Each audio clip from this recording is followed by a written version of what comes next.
Hey guys, long time no see, and it's because of me. Hey, there we have a rhyme. I know I am late, and it takes time to think about what to make the video on and then actually making the video. And I'm kind of a lazy person. Yes, but let the past be gone. And here I am with the new video today. And I'm making this video on my holiday, so you have to give me a credit for that at least.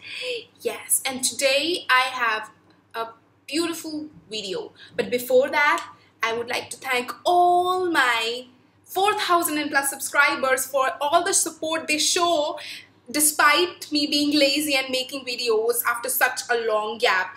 But I know and I love you all, and all the viewers, kindly subscribe if you're not a subscriber. Wordsworth. First of all, I love the name Wordsworth. It suits him perfectly well. Yeah, William Wordsworth and Daffodils. Daffodils is one of the most famous poems by William Wordsworth, and it's the topic of my video today. The poem usually goes by the title I Wandered Lonely as a Cloud. That is the first line of the stanza. And this poem in structure is basically a 4 6-line stanzas, a quatrain couplet rhyme scheme of ABA BCC. Okay, so let us start. The first stanza. I wandered lonely as a cloud that floats on high o'er wells and hills, when all at once I saw a crowd, a host of golden daffodils, besides the lake, beneath the trees, fluttering and dancing in the breeze.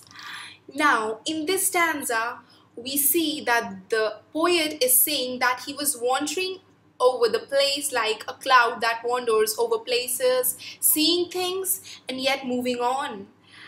In this paragraph, the poet suddenly sees a group of beautiful daffodils, the yellow golden flowers. They were situated besides the lake. That is itself a beautiful situation in every poetry and scenic beauty. Besides the lake, beneath the trees, dancing and fluttering in the breeze. They were dancing and enjoying themselves in the wind and the breeze that was moving them. Now, in this stanza, we see a beautiful thing that is called reverse personification. We see that the poet has objectified himself like an object.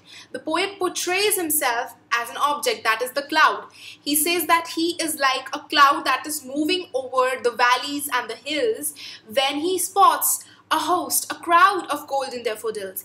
And in this statement, he has personified the daffodils.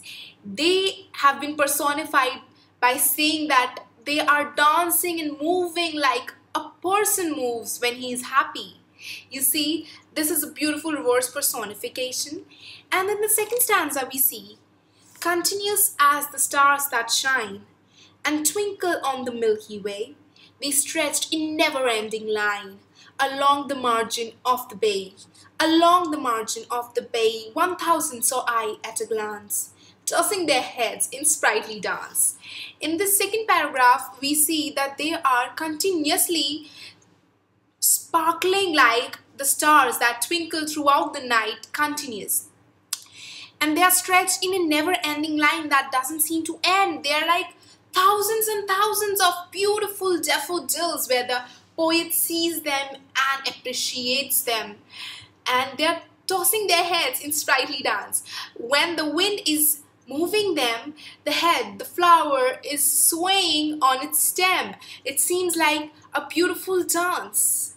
See, this is the personification of the daffodils, the beautiful daffodils.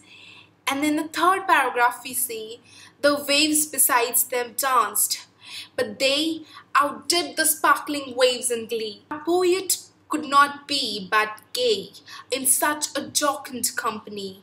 I gazed and gazed, but little thought what wealth the show to me had brought.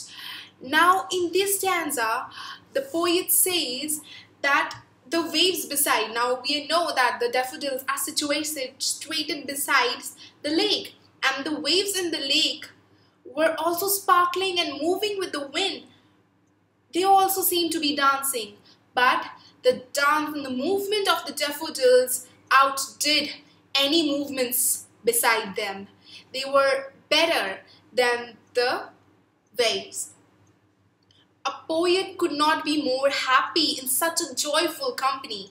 The poet is feeling happy on seeing the beautiful movements and the beautiful daffodils. And the poet then he says, he looked and gazed, but little thought. The poet was continuously looking at the daffodils, but he did not realize it at that moment what wealth the show to him had brought. He did not realize what was the actual value or importance of this beautiful scene that he was seeing. But the answer to this question relies in the fourth stanza that says, "For oft when on my couch I lie." Now I know we all can relate to this feeling, lying on the couch, relaxed. But very often do we think about poetry while lying on the couch, more like TV right there. We see the TV and enjoy ourselves. But that's not a bad thing. Enjoying himself is the basic crux of the poem. The poet is enjoying himself, the daffodils are enjoying himself, the waves are enjoying themselves, and because of that, everything is so joyful, so musical. In the last paragraph we see, "For oft when on my couch I lie, in vacant or in pensive mood, they flash upon that inward eye, which is the bliss of solitude. And then my heart with pleasure fills and dances with the daffodils." And that, my friends, is the best line. Now in this poem's last paragraph, we get the answer to the third stanza's question, that the poet did not realize what was the importance of the scene. But when he was lying on his couch, when he was sitting idly, bored, or in a restless mood, that is when the daffodils, the memory of the daffodils suddenly flashed in his mind.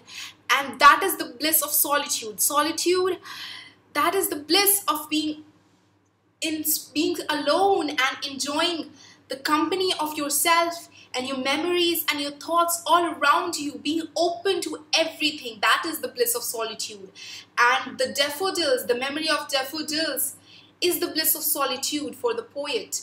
And then my heart with pleasure fills. And then the poet's heart, in his boredom, in his restlessness, this memory comforts him, calms him, and then fills his heart with pleasure. And then his heart and his mind, his soul, dances with the daffodils. So that, my friends, is the beautiful poem. And in this poem we see the connection between men, nature, and memory, the thoughts, and the importance of beautiful thoughts. That's why they say go out and make beautiful memories, because in the time of restlessness, in the times when the situation is against you, these memories, these thoughts are your anchors to persevere the situation and win it. And that, my friends, is the story, is the poem of Daffodils, that tells you how a simple, smallest thing like a small flower can give you such a joy. And yeah, it gives me joy to read it. It gives me joy to recite it, and it gives me joy to explain it to you. And I apologize if there was any mistakes in the explanation. I know poetry may mean different things to different people. If it means something else to you, do comment below and let me know. And whenever in a restless mood or in discomfort, just close your eyes and think about that one memory that gives you pleasure. And I know that moment you'll understand the true meaning of daffodils and the words of William Wordsworth. With that, signing off.